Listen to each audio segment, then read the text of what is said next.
नमस्कार भाई। तो देखो अपने नंबर सिस्टम की ना 2 क्लास हो चुकी हैं। पहली जो क्लास थी उसमें हमने क्या पढ़ा था, जो बेसिक नंबर्स थे उसके बारे में। दूसरी क्लास में पढ़े थे हमने नंबर ऑफ फैक्टर्स के बारे में। आज अपनी तीसरी क्लास है। आज ना इसका तीसरा टॉपिक अपना नंबर ऑफ जीरो, शून्यकों की संख्या। इसमें बड़े को क्या पढ़ना है कि अपने पास कोई भी डिजिट दे दिया, मतलब कोई भी क्वेश्चन दे दिया, उसमें मल्टीप्लीकेशन है, एडिशन है, कुछ भी है, और उसके लास्ट में अपने से ये पूछेगा कि इसके लास्ट में जीरो कितने आए। तो देखो भाई 2-3 चीजें हैं इसमें समझने। नंबर ऑफ जीरो में क्या होता है कि देखो जीरो जब भी बनता है ना, कहीं भी जीरो बनता है तो जीरो बनने का एक नियम होता है कि जीरो, जैसे मान लो अपने पास एक नंबर आ गया, ये आ गया, अब अपने इसको पूछे इसके लास्ट में कितने जीरो है, तो हम ये कहेंगे एक जीरो है। तो हम इसको ये नहीं लिख सकते 236 गुणा 10। अगर हम 236 के गुणा 10 से करेंगे तो लास्ट में एक जीरो बनेगा कि नहीं बनेगा। अब ये जो 10 बना ना, तो जीरो तो केवल और केवल किससे बन रहा है, इस 10 से। और 10 आने के लिए किसी भी क्वेश्चन में अपने पास क्या आना चाहिए, एक 2 आना चाहिए और एक क्या आना चाहिए, 5 आना चाहिए। जब एक 2 का और एक 5 का पेयर बनेगा तो अपने पास कितना जीरो बढ़ेगा, अपने पास एक जीरो बढ़ेगा। समझ में आई मेरी बात। अब देखो एक छोटी सी बात है समझने की। जैसे मान लो कोई क्वेश्चन आ गया 2 गुणा 2 गुणा 5 गुणा 5 गुणा 5, अपने से पूछा गया है कि इसके लास्ट में कितने जीरो है। तो अब आप एक ये बात देखो कि आज 2 कितनी बार आ रहा है, 2 बार, और 5 कितनी बार आ रहा है, 3 बार। तो एक पेयर तो ये बन गया 2 कर 5 का, और एक पेयर ये बन गया 2 कर 5 का। अब ये रह गया अकेला 5। तो अकेला 5 से एक बार हो, चाहे 50 बार हो, चाहे 100 बार हो, उसका जीरो से कोई लेना देना नहीं है। कब तक, जब तक कि इसको क्या नहीं मिल जाए, 1 2 नहीं मिल जाए। तो हम यहाँ पे क्या कहेंगे कि इस नंबर के लास्ट में कुछ भी बनेगा हो, लास्ट में जीरो कितने आएंगे, 2 आएंगे। समझ गए आगे कि नहीं आगे भाई बात। तो कहने का अर्थ ये है कि जब भी हम जीरो निकालते हैं तो जीरो निकालने के लिए अपने पास क्या होना चाहिए, जीरो निकालने के लिए अपने पास 2 का और 5 का पेयर होना चाहिए। अगर 2 का और 5 का एक पेयर है तो उस नंबर के लास्ट में एक जीरो। अगर 2 के और 5 के 2 पेयर हैं तो उस नंबर के लास्ट में 2 जीरो। मान लो यहाँ पे 5 गुणा 2 लिख दिया, 2 पेयर हो गए, तो उसके लास्ट में कितने जीरो आ जाएंगे, 2 जीरो आ जाएंगे। तो कहने का अर्थ ये है कि जब भी एक 2 और एक 5 मिलेगा तो एक जीरो बढ़ेगा। समझ में आई मेरी बात। अब देखो कभी भी हम नंबर ऑफ जीरो निकालते हैं तो नंबर ऑफ जीरो निकालने के लिए हम क्या कर लेंगे कि यहाँ पे एक छोटी सी बात थी समझ लेंगे कि जैसे मान लो अपने पास कोई सवाल है, उसमें ये है कि जो 2 है ना वो है 4 बार, 2 है 4 बार और 5 है 6 बार। अगर 2 4 बार है, 5 6 बार है, तो यहाँ पे जीरो कितने बनेंगे, 4 बनेंगे। क्यों बनेंगे, क्योंकि कम बार कितना है, 4 बार है भाई। इसके लास्ट में 2 बार 5 गुणा 5 आएगा, उससे तो 2 मिलेगा ही नहीं, उससे 2 मिलेगा नहीं तो जीरो बनेगा ही नहीं। अच्छा दूसरी छोटी सी बात समझने की क्या है कि अगर यहाँ पे 2 होता 10 बार और यहाँ पे जो 5 है वो 5 होता 7 बार, तो यहाँ पे जीरो कितने बनेंगे, 7 जीरो बनेंगे। कम क्या है, 5 है। तो जो कम होगा हम किसी भी सवाल में क्या देख लेंगे, 2 कितने हैं, 5 कितने हैं। 2 कम है तो उतने जीरो, 5 कम है तो उतने जीरो। बस ये छोटी सी बात समझ लेंगे। अब एक देखो एक छोटा सा कंसेप्ट समझना है इसमें, उसके बाद इसके सवाल करेंगे। जैसे मान लो अपने पास एक सवाल है, एक छोटा सा टॉपिक होता है उच्चतम घात संख्या। उच्चतम घात संख्या। अपने पास एक सवाल है कि 123 factorial divide by 7 raise to power. उसने कहा कि 123 factorial divide by 7 raise to power n, या इससे पहले हम ये भी देख लेते हैं, ये कर लेते हैं, ऐसे समझ लेते हैं कि 123 फैक्टोरियल में 7 की उच्चतम घात संख्या क्या होगी, उच्चतम घात संख्या क्या होगी। अब एक छोटी सी चीज समझना भैया कि 123 फैक्टोरियल में 7 की उच्चतम घात संख्या क्या होगी। तो वो अपने से क्या पूछ रहा है कि 123 फैक्टोरियल जब सोल्व होगा, तो देखो फैक्टोरियल का मीनिंग क्या होता है कि अगर 123 क्या के फैक्टोरियल लगा है तो इसका मतलब 1 गुणा 2 गुणा 3 गुणा 4 और ये गुणा कहाँ तक चल रही होगी, 123 तक चल रही होगी। फैक्टोरियल का मीनिंग यही होता है कि 1 से लेके और उस नंबर तक की जो गुणा होती है वो क्या कहलाती है, फैक्टोरियल कहलाती है। कि जब हम इस चीज को पूरी को सोल्व करेंगे तो कोई ना कोई चीज तो बनेगी ही बनेगी, अपने पास कोई ना कोई नंबर तो लास्ट में आएगा ही आएगा। तो उसमें 7 कितनी बार आया है। तो देखो इन सवालों को कैसे करना है, अब आप एक छोटी सी बात समझो। जैसे मान लो उसने ये कह दिया कि 10 फैक्टोरियल में 3 की उच्चतम घात संख्या क्या होगी। ये छोटा सा सवाल मैंने इसलिए ले लिया ताकि इसको हम करके देख सकते हैं। अगर 10 फैक्टोरियल कह रहा है तो 1 2 3 4 5 6 7 8 9 और 10 तक की गुणा होगी। अब उसने पूछा कि इसमें 3 कितनी बार आया, 1 3 आ गया, ठीक है भाई। ये जो 6 है इसमें 1 3 है कि नहीं है, भाई जो 6 है वो 2 गुणा 3 से ही तो बना है, 1 3 यहाँ आ गया। अच्छा जो 9 है इसमें 2 बार 3 आ गया कि नहीं आ गया? तो कहने का अर्थ क्या हो गया कि अगर पूछे 10 फैक्टोरियल में 3 की उच्चतम घात संख्या कितनी है तो सवाल का आंसर कितना हो जाएगा? 4। समझ गए कि नहीं समझ गए बात को? 1 बार 2 बार 3 बार 4 उच्चतम घात संख्या होगी। अब देखो यहाँ तो छोटा सा सवाल था, हमने करके देख लिया। इसकी जगह कोई बड़ा सवाल आ गया तो वहां पे हम करके कैसे देखेंगे? वहां पे करके देखने के लिए क्या करना है आपको, एक छोटी सी बात समझनी है। देखो अगर इस 10 फैक्टोरियल की जगह यहाँ 11 फैक्टोरियल होता तो भी सवाल का आंसर 4 होता नहीं होता? भाई 11 फैक्टोरियल में 3 की उच्चतम घात संख्या क्या है? तो भी 4 है। और अगर 9 फैक्टोरियल होता तो भी 3 की उच्चतम घात संख्या कितनी है? 4 है। नहीं है। क्यों है कि देखो 10 के अंदर 3 का मल्टीपल नहीं पड़ेगा। अगर हम 10 को देखें तो 10 3 के मल्टीपल में नहीं आता, 3 के पहाड़े में 10 नहीं आता, ना ही 11 आता है। अगर इसकी जगह 12 हो जाता तो 1 3 और बढ़ जाता, नहीं बढ़ जाता। तो इस चीज से फर्क पड़ना नहीं है, ठीक है? 10 से या 11 से फर्क किससे पड़ना है वो चीज समझना। देखो कि उसने कहा कि 10 फैक्टोरियल में 3 की उच्चतम घात संख्या क्या है, मैंने आपको समझा दिया कि 3 की उच्चतम घात संख्या कितनी है? 4। अब एक देखो आप करके कैसे देखोगे इस चीज को? आप ऐसे देखोगे इस चीज को कि यहाँ पे सबसे बड़ा नंबर 10 दे रखा है, इस 10 को कितने से डिवाइड कर दो? 3 से डिवाइड कर दो। अगर आप 10 को 3 से डिवाइड कर दोगे तो पूरा जो भाग आएगा वो 3 आएगा कि नहीं आएगा? पॉइंट की वैल्यू नहीं लेनी है, जो लास्ट में रिमाइंडर बचता है वो नहीं लेना है। अगर हम 10 को 3 से भाग करते हैं तो 3 3 9 रिमाइंडर 1 आ जाएगा, इससे कोई लेना देना है नहीं। तो अपने पास पूरा भाग कितने तक गया? 3 तक गया। अच्छा अब ये जो 3 है ये इस 3 से दोबारा डिवाइड हो सकता है कि नहीं हो सकता है? भाई 3 तो 3 पे एक बार भाग जा ही सकता है। अगर हम 3 को 3 से भाग कर देते तो 1 आ जाता कि नहीं आ जाता? और 3 और 1 कितना हो गया?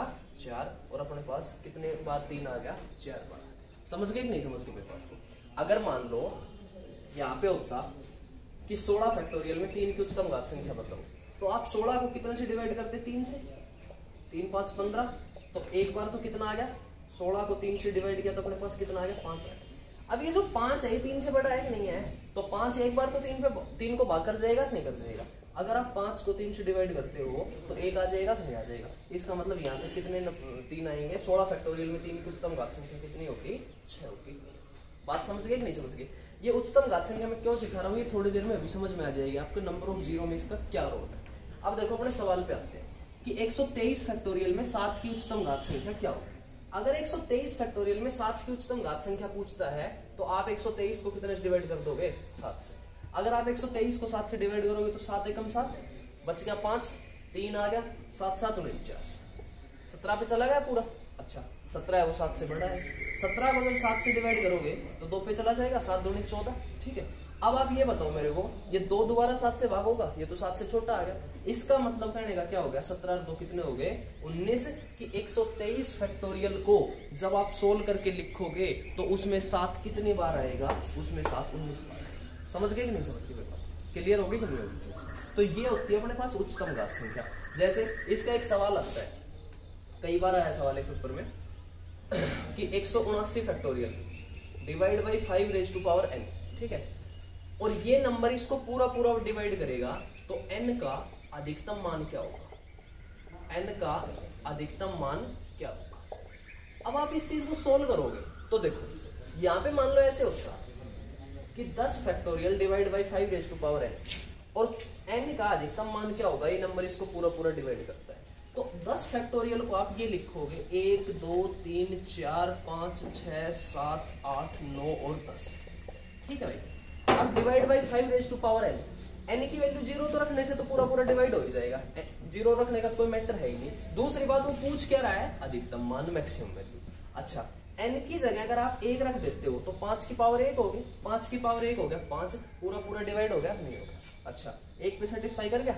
लेकिन एक आंसर हो सकता था अगर वो अधिकतम मान की बात नहीं करता था, लेकिन उसने मैक्सिमम वैल्यू पूछी है। अगर आप n की वैल्यू 2 रख देते हो तो n की वैल्यू 2 रख देते हो तो 5 का स्क्वायर हो गया 5 गुणा 5।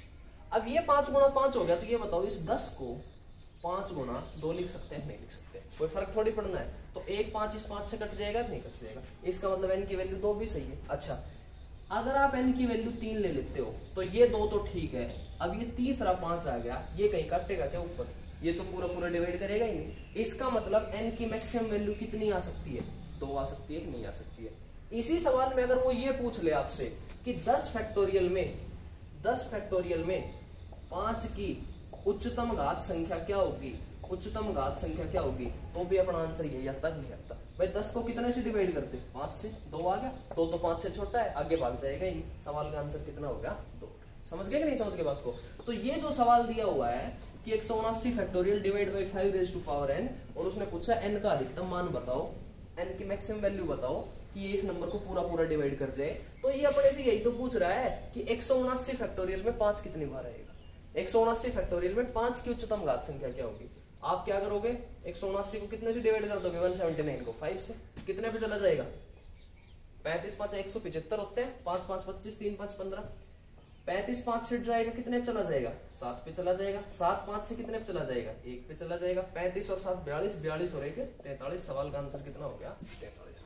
ठीक है भाई, ये हो गया अपने पास उच्चतम घात संख्या ऐसे निकलती है, और इसका जो अर्थ होता है वो मैंने आपको समझा दिया, ये मीनिंग होता है। अब अपने नंबर ऑफ जीरो पे आते हैं। तो नंबर ऑफ जीरो पे आते हैं, तो मान लो उसने एक सवाल दे दिया अपने से, उसने एक सवाल दे दिया 1 गुणा 2 गुणा 3, और चलते चलते कहां तक चल रहा है, 100 तक चल रहा है। अब ये 1 से लेकर 100 तक चल रहा है, तो आप एक बात बताओ, इस चीज को आप 100 का फैक्टोरियल लिख सकते हो, नहीं लिख सकते। 1 से लेकर 100 तक की गुणा जो होती है वो 100 फैक्टोरियल होती है कि नहीं होती है। अगर ये 1 से लेकर 100 फैक्टोरियल तक है, उसने पूछा इसमें जीरो बताओ कितने आएंगे, तो आप एक बात बताओ कि जीरो के लिए हमें पता है क्या होना चाहिए, जीरो के लिए एक 2 होना चाहिए, एक 5 होना चाहिए। तो सवाल को देख के ये अंदाजा लग जाएगा इसमें 5 जाता है या 2 जाता है। भाई ऑब्वियस सी बात है, इसमें 2 तो बहुत सारे हैं, 2 आया, उसके बाद 4 आएगा, इस 4 में 2 गुणा 2 आ गया कि नहीं, उसके बाद 5 आएगा, और जब 6 आएगा तो 2 गुणा 3 फिर आ जाएगा कि नहीं आ जाएगा, जब 8 आएगा तो 3 बार 2 आ जाएगा कि नहीं आ जाएगा। लेकिन 5 तो 5 के इंटरवल पे आ रहा है, 5 का मान है कि नहीं आ रहा है। भाई 2 तो खूब है, 1 2 ये रहा, 4 में 2 रहे, 8 में 3 रहे, 6 में रहा, 10 में 5 आएगा, उसके साथ भी 1 2 आएगा, 12 में आएगा, 14 में आएगा। लेकिन जो 5 है वो तो 5 के गैप पे आ रहा है कि नहीं आ रहा है। तो हम इस सवाल में क्या देख लेते हैं, हम इस सवाल में केवल ये देख लेते हैं 5 कितनी बार आ रहा है, जितनी बार 5 आ रहा है उतने जीरो हो गए कि नहीं हो गए। तो हम इस सवाल को ये नहीं कह सकते कि 100 फैक्टोरियल में 5 की उच्चतम घात संख्या क्या होगी, यही सवाल का आंसर हो जाएगा कि नहीं हो जाएगा, जो मैंने आपको थोड़ी देर पहले समझाया। तो 100 फैक्टोरियल में 5 की उच्चतम घात संख्या निकालने के लिए 100 को 5 से डिवाइड किया, कितना आ गया 20, 20 को 5 से डिवाइड किया, कितना आ गया 4, 4 5 से छोटा आ गया, 20 और 4 24। इस सवाल के लास्ट में जो जीरो बनेंगे वो कितने जीरो बनेंगे, 24 जीरो बनेंगे। बात आई कि नहीं आई भाई, समझ क्लियर होगी कि नहीं होगी चीज। ठीक है, तो हम ये कह सकते हैं कि 100 फैक्टोरियल के लास्ट में कितने जीरो आएंगे, 24 जीरो आएंगे। तो यहाँ पे कुछ भी देता है अपने से, उसने दे दिया 500 फैक्टोरियल। अगर उसने 500 फैक्टोरियल दे दिया तो कोई दिक्कत नहीं है, आपको पता है 1 2 3 4 और कहां तक गुणा चल रही है 500 तक। तो ऑब्वियस सी बात है 2 तो ज्यादा है, 2 की तो भरमार है, 2 है 4 है 6 है 8 है, लेकिन 5 इंटरवल पे 5 के बाद आ रहा है, तो इसका मतलब 5 की संख्या कम है। तो आप ये बता दो ना कि 100 फैक्टोरियल में 5 की उच्चतम घात संख्या क्या है, ना सॉरी 500 फैक्टोरियल में 5 की उच्चतम घात संख्या क्या है। तो 500 को कितने से डिवाइड कर दो, 5 से 100, 100 को कितने से डिवाइड कर दो, 5 से 20, 20 को कितने से डिवाइड कर दो, 5 से 4, और सवाल का आंसर कितना होगा 124। कि 500 फैक्टोरियल जब कभी भी 100 होगा तो उसके लास्ट में जो जीरो रहेंगे वो कितने जीरो रहेंगे, 124 जीरो रहेंगे। क्लियर हो गई भाई बात, समझ में आ गई कि नहीं आ गई। ठीक है, तो ये चीज थी। अच्छा अब देखो यहाँ पे ये तो क्या था कि जो गैप था ना वो फिक्स था। अब कभी कभी ऐसा भी दे सकता है कि गैप फिक्स ना हो, उसने ऐसे दे दिया 2 4 6 8 और चलते चलते कहां तक चल रहे हैं, 100 तक चल रहे हैं। अगर ये 2 4 6 8 और 100 तक हम चल रहे हैं तो आप एक बात बताओ यहाँ पे कि यहाँ पे अपने पास सारे इवन नंबर आ रहे हैं, 2 भी इवन नंबर है, 4 भी इवन नंबर है, 6 भी इवन नंबर है, 8 भी इवन नंबर है। तो आप इसको कैसे सोल्व करोगे, इस 2 को लिख दो 2 गुणा 1, इस 4 को लिख दो 2 गुणा 2, इस 6 को लिख दो 2 गुणा 3, 2 गुणा 4 और चलते चलते 2 गुणा 50, ऐसे लिख सकते हैं भाई। 100 2 गुणा 50 होता है, इससे पहले 98 आया होगा, 2 गुणा 49 हो जाएगा। ऐसे सारे के सारे 2 के मल्टीपल में टूट गए नहीं। अच्छा अब देखो यहाँ पे 1 2 ये रहा, 1 2 ये रहा और ये 2 कितनी बार आ रहा है, 50 बार। तो यहाँ पे प्लस माइनस नहीं है, जो कॉमन ले लेंगे। कई दिमाग में एक बात आ जाती है कॉमन 2 ले लेते, 2 कॉमन नहीं आएगा। 2 की गुणा कितनी बार हो रही है, 50 बार, तो 2 की पावर 50 हो गया। 2 की पावर 50 हमने लिख दिया, तो ये 1 2 3 4 और ये चलते चलते ये सारे के सारे बच गए कि नहीं बचे? 1 2 3 4 और कहां तक चल रहे हैं? ये 50। अब आप एक बात बताओ, अकेले 2 से तो जीरो बनने से रहा, 2 की पावर तो 50 क्या 50 लाख हो तब भी जीरो नहीं बना के देगी। कब तक? जब तक इसको क्या नहीं मिल जाता? 5।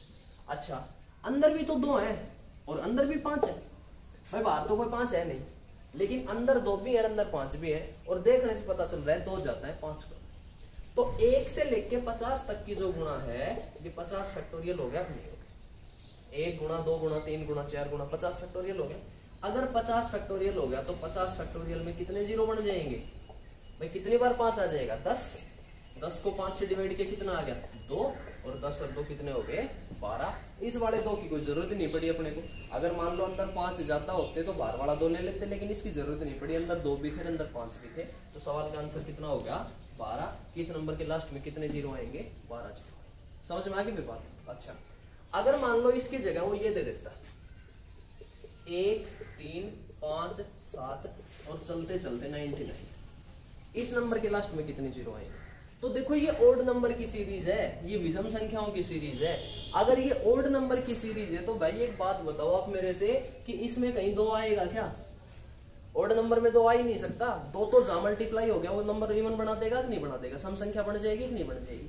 अगर इसमें 2 नहीं आ सकता, ये ओड नंबर की सीरीज है, तो इसके लास्ट में कोई जीरो आएगा ही, क्योंकि जीरो तब बनता है जब 5 को क्या मिले भाई? 5 तो मिल गया, यहाँ पे 7 आ गया, 9 आ गया, 11 आ गया, लेकिन इसको 2 तो कहीं भी नहीं मिलेगा, और जब तक इसको 2 नहीं मिलेगा 5 से 50 लाख बार जीरो नहीं बना सकता। इसलिए इस नंबर के लास्ट में कोई भी जीरो नहीं आएगा। समझ में आ गई भाई बात?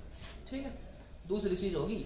अच्छा, एक चीज और आती है इसमें कि जैसे मान लो उसने अपने पास एक स्टेटमेंट के फॉर्म में कोई सवाल दे दिया, उसने अपने से ये कह दिया कि 10 के पहले 500 गुणजों में कितने शून्य आएंगे? मतलब कहने का क्या है कि 10 के पहले 500 गुणजों को अगर हम आपस में गुणा करते हैं, 10 के फर्स्ट 500 मल्टीपल को मल्टीप्लाई करते हैं, तो लास्ट में कितने जीरो बनेंगे? आप एक बात देखो, 10 का जो पहला गुणज होता है वो 10 होता है भाई, 10 गुणा 1। 10 का जो दूसरा मल्टीपल होता है वो होता है 10 गुणा 3। तीसरा हो गया 10 गुणा 3, सॉरी दूसरा 10 गुणा 2, तीसरा 10 गुणा 3, और ऐसे चलते चलते कहां तक चल रहे हैं? 10 गुणा 500। अब एक बात देखना भैया, 10 गुणा 1, 10 गुणा 2, 10 गुणा 3 और 10 गुणा 500 तक गए, तो ये जो 1 2 3 4 5 1 तो 500 तक की गिनती ये होगी, और इन सब के साथ क्या मल्टीप्लाई कर रहा है? 10। पीछे वाला जो सवाल था उसमें 2 की पावर 50 आ गया था, तो 2 जीरो नहीं बना के दे रहा था, 2 का मैटर खत्म था, सॉर्ट आउट था। आप एक बात समझो, मान लो मैंने एक छोटा सा सवाल ले लिया, 10 गुणा 1, 10 गुणा 2 और 10 गुणा 3। इस नंबर को हम 6000 लिख सकते हैं, नहीं लिख सकते? 3 दूनी 6, 6 एकम 6, 3 जीरो लगा दिए, 6000 होगा। इस 6000 को हम 6 गुणा 10 की पावर 3 लिख सकते हैं, नहीं लिख सकते? किसी नंबर के लास्ट में 10 की पावर 3 लिखा हो तो हम ये कह सकते हैं कि उस नंबर के लास्ट में 3 बार जीरो आएगा कि नहीं आएगा? अच्छा, अगर ये थोड़ा सा बड़ा सवाल होता, 10 गुणा 1, 10 गुणा 2, 10 गुणा 3, 10 गुणा 4 और 10 गुणा 5। अब देखो भाई यहाँ पे कि 10 10 10 10 10 10 की पावर 5 हो गया, मैटर खत्म इसका। 5 जीरो फिक्स हो गए, फिक्स कर दिए 5 जीरो। बच क्या गया? 1 2 3 4 और 5, ये बच गया कि नहीं बच गया? अब पिछले सवाल में 3 तक गुणा थी तो 5 तो आया ही नहीं था, 5 और नहीं आया था भाई, केवल 10 थे, और 10 में तो ऑलरेडी एक 5 और एक 2 होता है। लेकिन यहां आप एक बात देखो, 1 से लेकर 5 तक की जब गुणा होगी तो 1 जीरो फालतू बन जाएगा कि नहीं बन जाएगा भाई? 10 की पावर 5 तो सेफ है, 10 की पावर 5 का तो कोई मैटर है ही नहीं। लेकिन जब 1 से लेकर 5 तक की गुणा होगी तो 1 5 का 1 2 का पेयर और बन गया कि नहीं बन गया? इसका मतलब 1 जीरो फालतू हो गया कि नहीं हो गया? इसका मतलब 1 से लेकर 5 तक की गुणा है, ये चीज 5 फैक्टोरियल है कि नहीं है? और 5 फैक्टोरियल को जब 5 को 5 से डिवाइड करोगे तो एक बार भाग चला जाएगा, तो इसका मतलब यहाँ पे लास्ट में कितने जीरो बन गए? 6 जीरो बन गए। यही सवाल है, जो ये सवाल है यही सवाल है ऊपर वाला। इस सवाल में अपने को क्या करना है कि 10 गुणा 1, 10 गुणा 2 कहां तक चल रहा है? 10 गुणा 500 तक। तो आप क्या करो, 10 की पावर 500 तो सेफ लिख दो, 500 जीरो फिक्स हो गए कि नहीं हो? क्योंकि 10 कितनी बार गुणा कर रहा है, 500 बार। मैं फिर कह रहा हूं आपसे कॉमन लेने की कोशिश मत करना, कॉमन प्लस माइनस में लिया जाता है, मल्टीप्लाई में कभी भी कॉमन नहीं लिया जाता। 10 10 10 10 10 500 बार गुणा हो रहा है तो 10 की पावर 500 होगी। अच्छा, बच क्या गया, 1 गुणा 2 गुणा 3 गुणा 4 और कहां तक चल रहे हैं ये 500। अब ये 1 से लेकर 500 तक की जो गुणा है, इस 500 तक की गुणा को हम 500 फैक्टोरियल कह सकते हैं, नहीं कह सकते। समझ में आई भाई बात।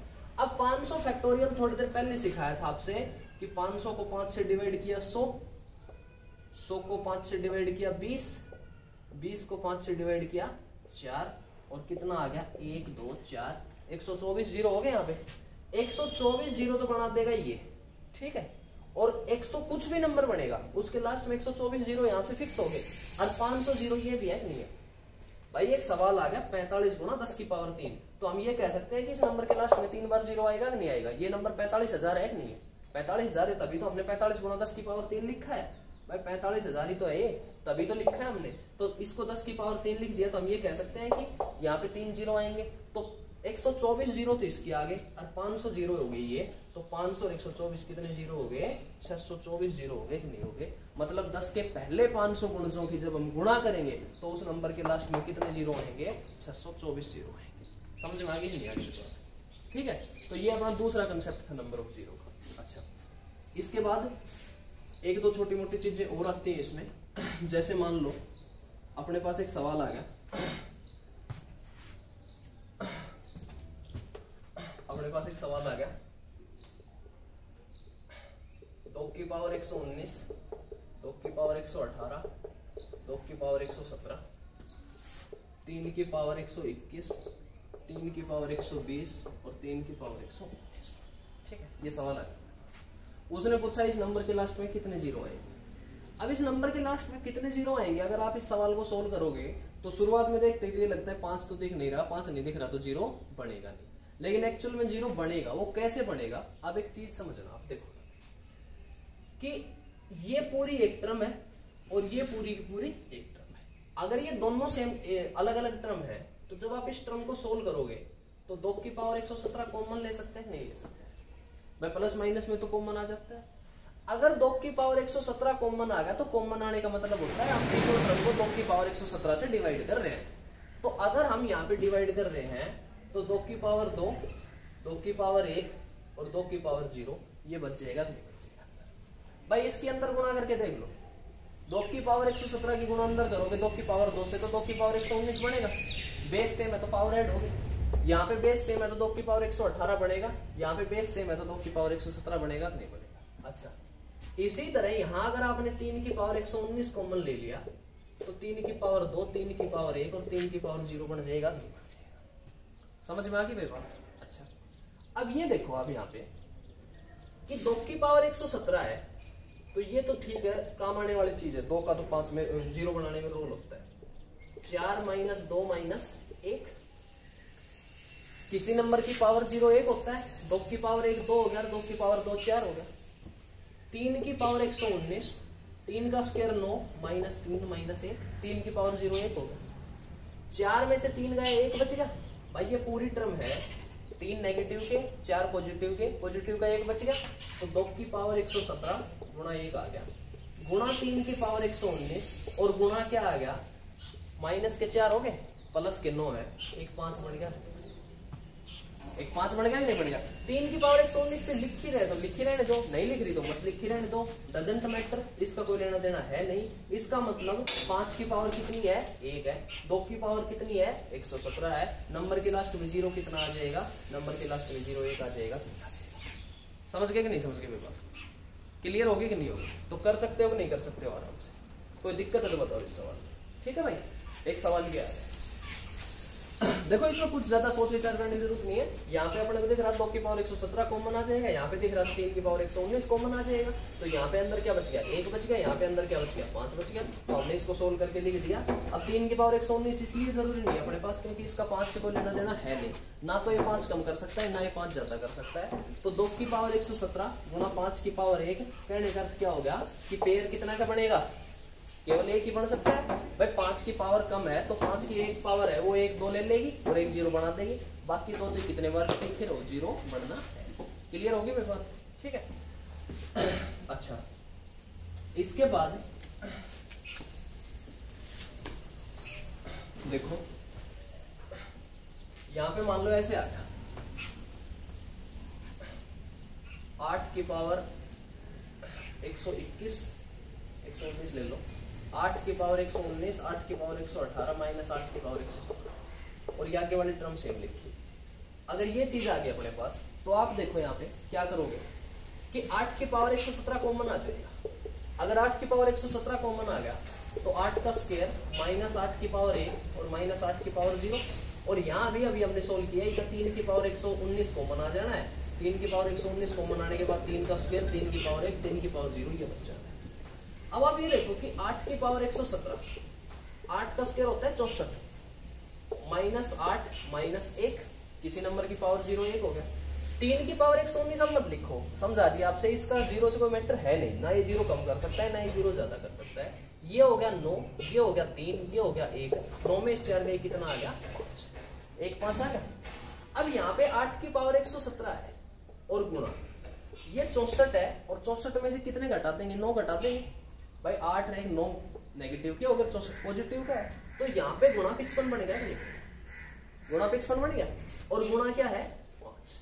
अब आप एक बात ध्यान करना, यहाँ पे 8 की पावर 117, इस 8 को आप 2 की पावर 3 की पावर 117 लिख सकते हो। इसका मतलब 2 की तो भरमार है, 2 की तो सोच विचार करने की जरूरत है ही नहीं। और ये जो 55 है ये 5 गुणा 11 लिखा जा सकता है, लिखा जा सकता है। इसका मतलब इस 55 में एक 5 है कि नहीं? अगर इस 55 में एक 5 है तो एक बार 5 ये आ गया और एक 5 ये रहा। इसका नंबर इसका मतलब इस सवाल के लास्ट में जो 0 आएगा वो कितनी बार आ जाएगा 2 बार। क्यों? क्योंकि 5 कितने मिल गए 2, और 2 की तो कोई दिक्कत थी नहीं, 2 तो खूब थे। तो हम ये कह सकते हैं कि इस नंबर के लास्ट में 0 कितनी बार आएगा 2 बार। क्लियर होगी मेरी बात? कर सकते हो नहीं कर सकते हो आराम से, ठीक है। एक छोटा सा कंसेप्ट और है, ठीक है, एक 2 सवाल है, ठीक है, ये 2 सवाल आप करना।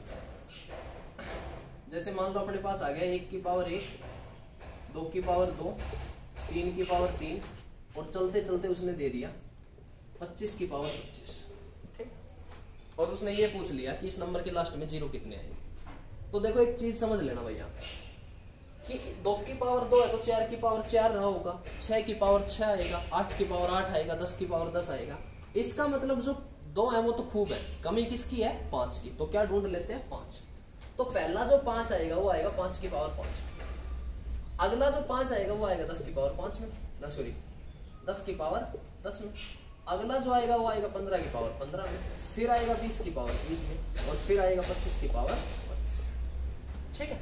तो एक बात समझना यहाँ पे, इस 5 को 1 गुणा 5 की पावर 5 लिख सकते हैं, कोई दिक्कत नहीं। इस 10 को 2 गुणा 5 की पावर 10 लिख सकते हैं, कोई दिक्कत नहीं। इसको 3 गुणा 5 की पावर 15 लिख सकते हैं, इसको 4 गुणा 5 की पावर 20 लिख सकते हैं, इसको 5 गुणा 5 की पावर 25 लिख सकते हैं। ये चीजें ऐसे चलती रहेंगी। कितनी बार आ गया 5?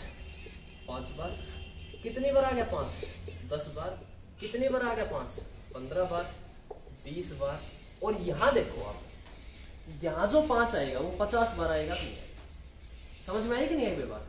भाई 1 25 इसके साथ और 1 25 इसके साथ, इसको आप 5 की पावर 2 की पावर 25 भी लिख सकते थे। तो इंडिसेंस का रूल होता है x की पावर m की power n equal to x की पावर m इंटू n, तो 5 की पावर 50 बन जाता है कि नहीं बन जाता? यहाँ करके देख लिया 1 25 इसके साथ, 1 25 इसके साथ, तो यहाँ कितनी बार आ गया 50 बार। तो इसका मतलब 5 कितने जुड़ गए? 5 और 10 15, 15 और 15 30, 30 और 20 50, 50 और 50 100 ही हो गया पूरे, 15 15 30, हाँ 100 हो गए पूरे। तो इसका मतलब ये हो गया कि इस सवाल के लास्ट में जो 0 आएगा वो कितनी बार आएगा? 100 बार। समझ में आ गई कि नहीं आ गई बात? ठीक है। कहने का अर्थ क्या है कि जहां पे 25 आ जाता है, जहां पे 50 आ जाता है, जहां 75 आ जाता है, जहां 100 आ जाता है, जहां 125 आ जाता है, वहां पे आपको दिमाग लगाना है। अगर मान लो 50 की पावर 50 होता तो ये नहीं सोचना है कि यहाँ पे 50 ही 0 है। इस 50 को आप 5 गुणा 2 की पावर 50 लिख सकते हो। 5 5 25, 25 दूनी 50 है, 50 की पावर 50 हो गया। तो 1 50 इसके साथ है, 1 50 इसके साथ है। इसका मतलब यहाँ कितनी बार 0 है? 100 बार है कि नहीं? मतलब कहने का अर्थ क्या है कि 5 कितनी बार है? 100 बार है कि नहीं? ठीक है। तो यहाँ सवाल का आंसर 100 आ गया। 100 कैसे आ गया? समझ में आ गई कि नहीं आ गई बात? भाई हम 5 देख रहे थे तो यहाँ तक तो कोई दिक्कत थी नहीं, लेकिन यहाँ पे कितनी बार आगे, 2 बार आगे, तो यहाँ पे पावर कितनी बढ़ेगी, 50। ठीक है, एक छोटा सा कंसेप्ट ये था। इस कंसेप्ट के ऊपर 2 सवाल कर लेना। ठीक है, 1 की पावर 1, 2 की पावर 2, 3 की पावर 3, 25 की पावर 25 तक करवा दिया। और अगर मान लो इसको बढ़ा दे, आगे भी आ जाए 100 की पावर 100, तो इस नंबर के लास्ट में कितने जीरो आएंगे। और एक सवाल कर लेना आप, 1 की पावर 100, 2 की पावर 99, 3 की पावर 98 और चलते चलते 100 की पावर 1। मतलब पावर क्या हो रही है, उल्टी हो रही है। तो ये 2 सवाल आप कर लेना। ठीक है, इनको करके देखना, नहीं आए हैं तो फिर करते हैं अगले क्लास में इनको। ठीक है भाई।